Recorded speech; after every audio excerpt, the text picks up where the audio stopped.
Terminons ce parcours de la longévité avec un processus fascinant, l'autophagie. C'est le mécanisme par lequel nos cellules nettoient et recyclent leurs propres composants endommagés. Concrètement, lorsqu'une protéine est mal repliée, qu'une mitochondrie devient défectueuse ou qu'un déchet s'accumule dans le cytoplasme, la cellule l'enferme dans une petite vésicule pour le dégrader et en récupérer les éléments utiles.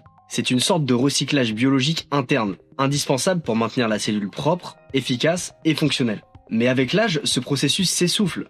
Les cellules éliminent moins bien leurs déchets, les protéines oxydées s'accumulent et les mitochondries défectueuses continuent à produire du stress oxydatif. Résultat, les tissus perdent peu à peu en performance et le vieillissement s'accélère. Heureusement, la recherche a montré qu'il est possible de réactiver l'autophagie par certains leviers naturels, notamment le jeûne intermittent, la restriction calorique ou encore certains composés spécifiques, capables de stimuler les voies moléculaires impliquées dans ce recyclage cellulaire, comme la voie AMPK ou la protéine mTOR. Parmi les composés capables de relancer ce processus d'autophagie, la spermidine est aujourd'hui l'un des plus prometteurs. C'est une polyamine naturellement présente dans notre organisme et dans certains aliments comme le soja, le blé complet ou les champignons. Sur le plan cellulaire, la spermidine agit en activant les voies de signalisation associées à l'autophagie, notamment en stimulant l'AMPK, un capteur énergétique intracellulaire, et en inhibant partiellement la protéine mTOR, qui freine normalement ce processus lorsque les nutriments abondent.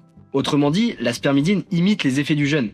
Elle pousse la cellule à recycler ses composants pour maintenir son équilibre et son efficacité. Seulement, les taux de spermidine chutent avec l'âge. On estime qu'ils diminuent d'environ 30 à 40% entre 30 et 60 ans.